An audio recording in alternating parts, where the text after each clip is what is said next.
So backbending, neither one of us is a natural backbender.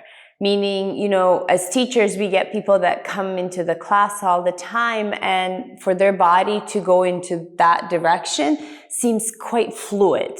I don't want to say easy because I'm sure it is still work, but the body just goes that way. The spine just bends that way. The legs support. But for a lot of us, it's a lot of work, and it is kind of unnatural movement because it's not the way we move. We go until certain range, and then after that, it starts to get really not so pleasant. Yeah, nature doesn't really want us to go into a back bend too much, right? Just enough to put sunscreen on our back or whatever, but any further than that, nature really says, well, if you need something behind you, just turn around, right? Don't do a back bend. So what we're working against is kind of an end range of motion, that like an intuitive range of motion. And we have to start to become very strategic in our body, you know, about how we're going deeper in, which is to say the things that let us do something like arching the back just a little bit very naturally won't necessarily work if we keep activating those muscles or using those strategies to go deeper into a back bend, right? Because I'll explain what I mean. The glutes and the muscles in your back all like to retract and contract to create the opening in the front line, which works up to a point. But what we've found is that to go deeper into any of these postures, you're going to need to get a little bit more control over what's happening in the hips and the back. Okay, so what we wanted to look at today was just starting to learn about that control. And when we're doing our back bends, most of the back bends we're going to do are extension in the spine, so that's arching the back, and extension in the hips, like opening up the front line of the hips.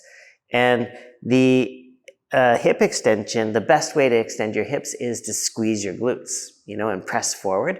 That's the easiest way to get this kind of opening here. But what our experience has been is that if you're relying on just that in your back bend, that you tend to start to get compression pain in the lower back. Now, it's not to say that your glutes don't have a role in back bending, they do, but we don't just want the glutes to be kind of calling all of the shots. So we want to get the legs involved in hip extension. And in fact, when we can get the quadriceps and the hamstrings to all act together in conjunction, then we can create hip extension without making the glute kind of the prime mover. Okay? So the first idea around the back bend that we want to introduce to you is strong legs and softening the bum. So your bum doesn't have to be totally flabby soft, right? It can be a little bit active, but we don't want to clench. We want to instead try to feel like Yellen is doing a camel pose now, but this could apply to all back bends. So we want to feel like we're pushing down through the legs to keep the thighs forward instead of squeezing the bum to keep the hips forward. Do you get that distinction? So Jelena is pushing the foot and the shin down into the floor. So look, if she's not pushing it and I pull, she can be in a little bit of an arch here and there's not really anything going on, right? But I want her to push down through the foot to make the leg very active to come into that arch. And then if I try to lift her foot, I can't because she's bearing down so much. There wasn't really a huge difference in the shape of the back, you know. This wasn't in a deeper back bend, but the work of it was very different inside, right? It was a lot more effort and obviously. Yeah. And even when I do this for the purposes of demonstrating and I use my glutes to push the hips forward, I can immediately feel tension in my sacrum, in my lower back. I can feel it kind of centering there. Mm-hmm. And then if I was to try go deeper, then it gets sharper and sharper. At first, it's kind of bearable, like you can be with it. Yeah. So we're going to stick right now with working on this in Ustrasana because it'll be the easiest way to kind of talk about it in the shortest amount of time. But again, I think this applies to most back bends. But we could say strong legs, soft bum, remember? And what's another way that we get our bum to really squeeze? Well, when we're extending the hips, we also usually tuck the tailbone. Do you know what I mean? We go into like a posterior tilt, which is like drawing the fronts of the hip bones back, pressing the bottom of the pelvis forward, and that'll squeeze your bum and also get that clenching action as well. So another way to think about this strong leg, soft bum, and also to start to create a nice shape in the back, is to let your hips go into a slight anterior tilt. Let the hip bones come forward. But you can see actually when Jelena does that, she comes out of hip extension, right? Because remember, we were using the glutes to extend the hips when we tucked the tailbone under. So now we have to use the legs to create the hip extension. So we're going to press forward through the feet and the shins and use the thighs and the hamstrings to get the hips to come forward. But we're also going to keep the bum nice and soft. And the hip bones are coming forward because the hips are extended like that. But it didn't require us to squeeze the glutes. Okay? But when you do that, one of the things that works when you tuck your tailbone and squeeze your glutes is that you also engage your core more. You get all of these muscles here and these muscles to really strengthen and squeeze, and that can create a lot of support for your back bend up to a point. So what we need to do is still try to create that support, but not necessarily make it come from tucking the tailbone under. So we're going to use the legs to press the thighs forward, stay in the anterior tilt, but try to open up the front of the hips with even more leg strength, and then draw in on the lower belly. Really draw in, pulling in just below the navel, suctioning in. And you can really see, watch when Jelena lets go of it here, watch where her chest is. And then when she pulls in, do you see that lift that happens as she kind of gathers all the strength around the core? She's kind of bundling herself in the lower body, and that's lifting the rib cage away from the hips. And that's creating space in the spine, creating space between the ribs and the hips. And that's the space that we're going to use to bend into.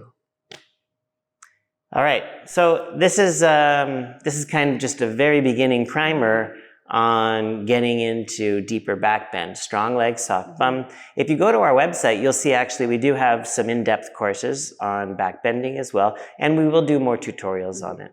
And it's important to remember that just because you've watched this tutorial and then you step on your mat, it doesn't mean that you'll be able to find these actions right away.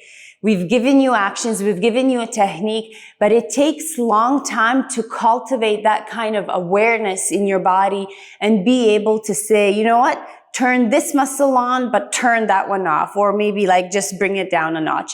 That takes time and repetition, which by now as a practitioner, I'm sure you already know. Mm-hmm. Yeah, but go slow. Give yourself time to feel it out, practice it, you'll get better at it. It's really common actually not to be able to get up in Urdhva Dhanurasana because it's super challenging. It's a difficult position. And then like shoulder strength, shoulder flexibility will all kind of play a role here. So if anything's going on at all in the shoulders, then it can be very challenging. Today we want to just talk about making it a bit more accessible. Mm-hmm. I remember when I became a teacher, this pose was always hard for me. It still is hard for me. It's something that I've just accepted that it's always going to be a lot of effort and a lot of surrender. But once I became a teacher and I started working in the room, it really became obvious to me that it's not just about flexibility, which is what we assume first when we see a pose like this, because it's a deep back bend, but it is also sometimes strength that limits people from being able to push up. Yeah. And it was just a really big realization in the room that both of those will have an impact on your ability to do this. Mm-hmm.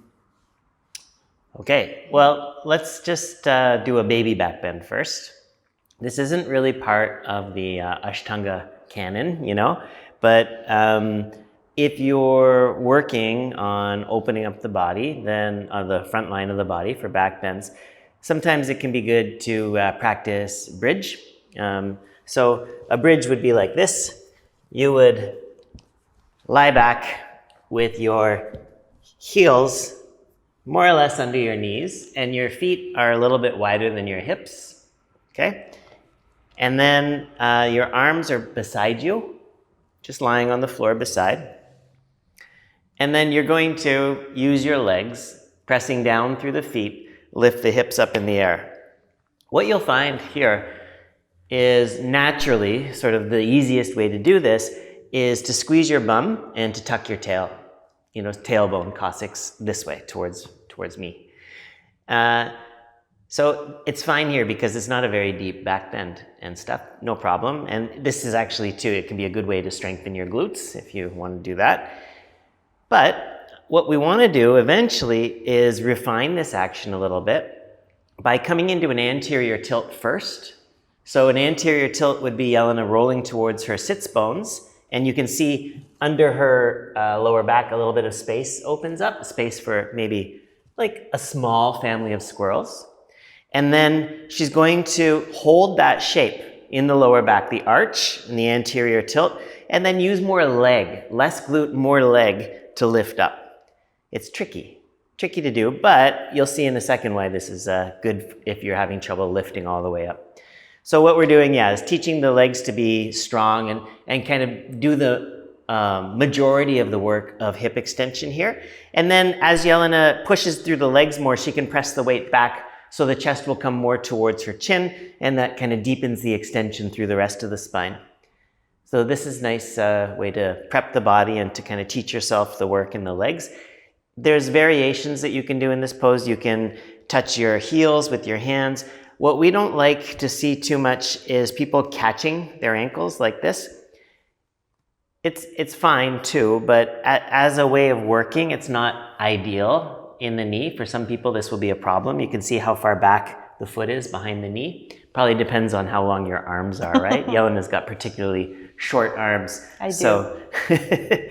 So she has to bring her heels way back to catch them. And it just doesn't set you up super well. So what I use as a cue for myself is fingertips touching the heels. I like that. And then you could keep the fingertips there, or you could interlock your hands under you when you lift.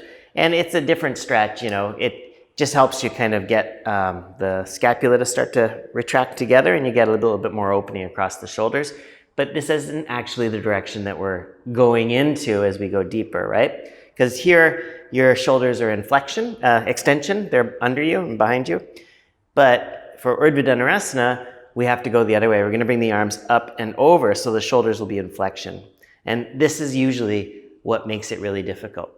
So one of the things that I wanted to mention about setting up with the arms in flexion now is that this anterior tilt will help you get the arms into the right position. When you anterior tilt like this, you're angling your arms back down towards the floor. When you posterior tilt like that, then you're actually pulling your hands away from the floor. Do you know what I mean? Mm-hmm. So anterior tilt, I discovered this for myself because my shoulders are a bit tight. So it was just a trick I started to do. I would come into a deep arch first before I lift, and then get my hands into position. And then before I even lift here, I'm going to start to reach back through the elbows. So I'm pressing into the hands and reaching the elbows back and away. And then from there, eventually, I would lift up. You can try. But if you're watching this video, maybe you have tried and you can't get up still, right? So that happens sometimes. So we've got some tricks for you. So if you're having a hard time lifting up, there's few things that you can do. If there's a friend or a partner or someone that lives with you, you can ask them to borrow their ankles to help you find the lift all the way up, or somewhere towards all the way up. So it would look something like this. So David's gonna set up exactly the same way that we set up just a few seconds ago when I was demonstrating it. So we're gonna make sure that the heels and fingertips on our hands kind of touch, and that we're not pulling too much towards our bum. And then I'm gonna come and stand somewhere around David's ears. And then David's gonna reach back with his hands and catch my ankles. And so this allows David now to not feel so much resistance when he tries to put his palms flat on the floor. And then I can even offer a little bit more support by just making sure that David doesn't let his elbows splay out to the side, because that's not a good place to work from. It's not good for your shoulder joint, and also there's nothing to push into. You lose all the strength. So elbows come up, and I can even come and help by holding David's elbows, and then he's gonna try and lift and come on top of his head. And if that feels okay, he's pushing down into my ankles. It does not hurt at all. There's nothing. He can try and come all the way up. And then that will help him work on opening the shoulders, work on finding the strength, and over time be able to do this on his own. And then same thing, he's gonna come mindfully all the way down, making sure that the elbows point towards my legs, towards the back of the room. So what are you gonna do if you don't have anyone at home? Well, you can use a mat. If you have an extra mat lying around, you can do the same thing. So you're gonna put the mat just above your head or so. Maybe with the mat against the wall, though. Or mat against the wall. So that it doesn't roll away. That's true. But here, it's a sticky mat on sticky mat, so it should be okay. Life form, of course. And so, again, same thing. Notice how his hands or his wrists are now in the same position as when they were holding my ankles. And before David lifts, he's gonna go through the whole setup again. So we always go through this. So he's gonna arch his lower back. He's gonna bring the hands over his head. He's gonna make sure that the elbows are pointing up towards the ceiling. And before he even lifts, he's gonna start pushing down so that the elbows start kind of reaching back. You can think of it that way. And then from here, he can go nice and slow. First, just come on top of the head. And if that feels okay, you can always readjust the hands a little bit. And again, making sure that the elbows stay in this direction, he can try and lift to whatever he can. Once he's lifted, and especially if the arms are straight, then the work becomes about shifting more and more of your weight into your arms to find that opening in the thoracic spine here. And it also helps stretch out the shoulder joint. Another option is to maybe find some sturdy boxes that you have lying around, or books. Books are great because as you get better at it, you can take the number of books you have and then same thing, position them where it feels right for you. It can go against the wall too. And then once more, we come on top of the head, arching our back first, and then lifting all the way up, paying attention to our elbows. And then again, using the strength of our legs to gently shift the weight in the direction of your shoulders. So more and more weight coming into the hands.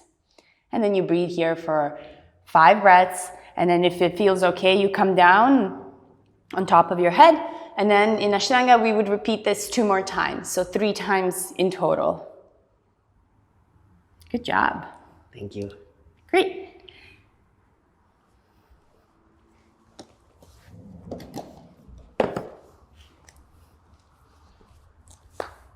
So in our studio where we teach, we always offer our ankles to our students, but we know that a lot of times you're at home and you don't have a teacher or you're practicing alone. So again, these are great ways to modify, but still find work and work towards one day eventually being able to lift up on your own. Yeah,